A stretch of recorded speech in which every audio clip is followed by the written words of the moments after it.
اعوذ باللہ من الشیطان الرجیم، بسم اللہ الرحمن الرحیم۔ شروع کرتا ہوں اللہ تعالیٰ کے بابرکت نام سے جو بڑا مہربان اور نہایت رحم والا ہے۔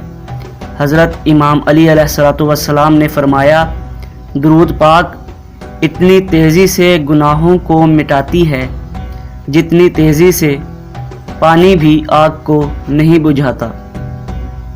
امام علی علیہ السلام نے فرمایا، جب تمہیں ذکر اللہ اچھا لگنے لگے تو سمجھ لو کہ تم کو اللہ سے اور اللہ کو تم سے محبت ہو گئی ہے۔ امام علی علیہ السلام فرماتے ہیں، جب کسی سے احسان کرو تو چھپا کر، اور جب کوئی تیرے ساتھ احسان کرے تو اسے ظاہر کرو۔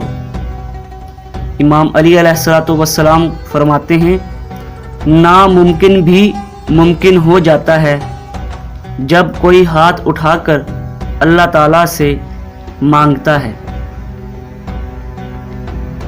امام علی علیہ السلام فرماتے ہیں، سچا سچائی کے مقام تک پہنچ جاتا ہے جسے جھوٹا مکر و فریب سے نہیں پا سکتا۔ امام علی علیہ السلام فرماتے ہیں، جو انسان یہ سمجھتا ہے کہ اللہ جو کرتا ہے ہمارے لیے بہتر ہوتا ہے تو وہ کمال کا ایمان رکھتا ہے۔ امام علی علیہ السلام فرماتے ہیں، جو شخص اپنی باتوں میں شرم و حیا اپنے ساتھ رکھتا ہے تو وہ اپنے کاموں میں بھی اسے نہیں چھوڑتا۔ جو شخص اپنی قدر خود نہیں کرتا تو کوئی دوسرا بھی اس کی قدر نہیں پہچانتا۔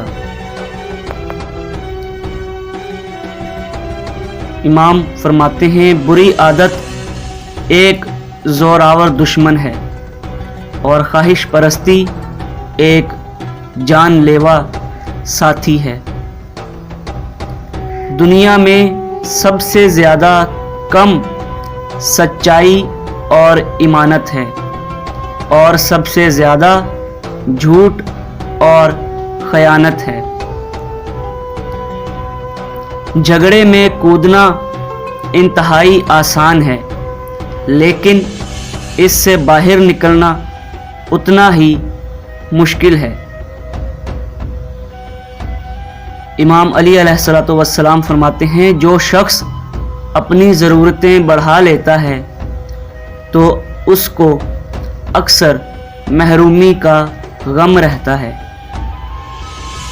امام علی علیہ السلام فرماتے ہیں، سب سے بہتر لقمہ وہ ہے جسے اپنی محنت سے حاصل کیا جائے۔ ساری دنیا کے لوگ تجھے اپنے فائدے کے لیے چاہتے ہیں، لیکن صرف تیرا اللہ تجھے تیرے فائدے کے لیے چاہتا ہے۔ آنسو کا ہر قطرہ دنیا کی ہر چیز سے مہنگا ہے، لیکن اس کی قیمت تب تک کوئی نہیں جان سکتا جب تک وہ اس کی اپنی آنکھ سے نہ ہو۔ جس سے جتنی محبت ہو اس سے اتنی ہی نفرت بھی ہو سکتی ہے، کیونکہ خوبصورت دکھنے والا شیشہ ٹوٹنے پر خطرناک ہتھیار بن جاتا ہے۔ دوستی کرنا اتنا آسان ہے جیسے مٹی سے مٹی لکھنا، اور دوستی نبھانا اتنا ہی مشکل ہے جتنا پانی سے پانی لکھنا۔ دوستو، آج کی ویڈیو کے لیے بس اتنا ہی۔ اگر آپ کو ہماری ویڈیو اچھی لگی ہے تو لائک، شیئر اور کمنٹ کریں۔ چینل پر نہیں ہیں تو سبسکرائب